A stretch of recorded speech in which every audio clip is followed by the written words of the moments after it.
बिस्मिल्लाहिर्रहमानिर्रहीम। अस्सलाम वालेकुम नाजरीन, आज हम बात करेंगे आलम बरज़ख के बारे में।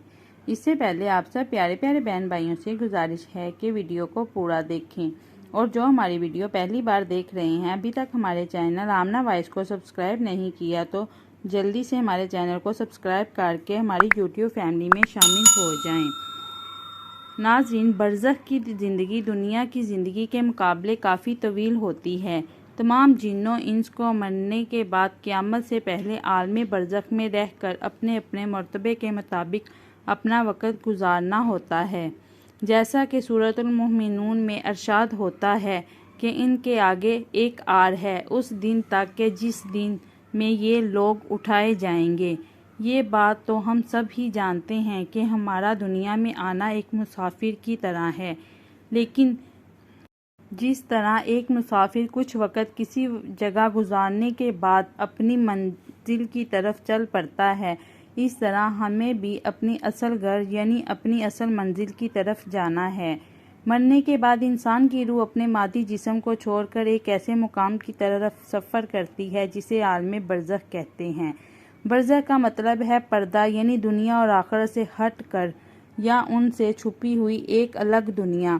इस बरज़ख के आगे भी अंदर दो मुकाम है। एक का नाम है अलीन, जिसमें नेक रूहों को रखा जाता है, और दूसरी का नाम है सजीन, जिसमें बदकार या काफिर रूहों को रखा जाता है। तमाम रूहें क़यामत के दिन तक यहीं रहेंगी और फिर क़यामत के दिन अपने हिसाब किताब के बाद अपने असल मुकाम यानी जन्नत या दोज़ख में दाखिल होंगी। आलम बरज़ख की ये ज़िंदगी कैसी है? यहाँ पर लोग कैसे रहते हैं? लोग यहाँ पर क्या खाते पीते हैं, और क्या दुनिया के मामलात को भी लोग यहाँ पर याद रखते हैं? आज की इस वीडियो में हम इन सवालात के जवाबात इस्लामी रवायात की रोशनी में जानने की कोशिश करेंगे। दुनिया में इंसान की रूह को कब्ज़ करने के बाद कब्र में एक बार इसकी रूह को फिर इसके मादी जिस्म में मुंतकिल किया जाता है।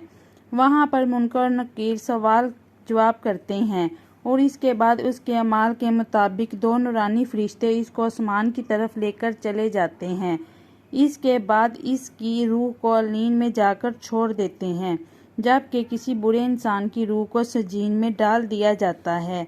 सजीन जबकि बुरी और बदकार रूहों का ठिकाना है, इसलिए वहां पहुंचकर उन रूहों पर अज़ाब आना शुरू हो जाता है, और सजीन में मौजूद रूहों पर कोई पाबंदी नहीं होती और वो बागे नुबा जगह पर एक दूसरे के साथ मौजूद होती हैं। नेक रूहें अलीन में एक दूसरे के साथ रहती हैं और एक दूसरे को पहचानती भी हैं, जबकि सजीन वाली बदकार रूहें कैदोबंद में मुब्तला अज़ाब का मज़ा चखती हैं। अलीन में मौजूद रूहें एक दूसरे को देखकर खुश होती हैं, एक दूसरे से बातें करती हैं और दुनिया के हालात को याद करती हैं, जो वक़्त उन्होंने दुनिया में गुजारा, और नई आने वाली रूहों से अपने प्यारों की खबर भी लेती हैं कि फ़लाँ रिश्तेदार दुनिया में किस हाल में है। अगर नई आने वाली रूह ये कहे कि तेरा फ़लाँ रिश्तेदार तो कब का मर चुका है, तो मगर वो अलीन में नहीं पहुंचा, तो ये नेक रूह समझ जाती है कि उसको सजीन में बेच दिया होगा। नेक रूहें अपने रिश्तेदारों का इंतज़ार अलीन के अंदर ऐसे ही करती हैं जैसे कोई अपने घर से दूर अपने घर वालों को मिलने का इंतज़ार करता है। इसके अलावा अलीन में अंबिया कराम, शहादा और सादिकीन की रूहें भी एक दूसरे के साथ मिलकर बातें करती हैं।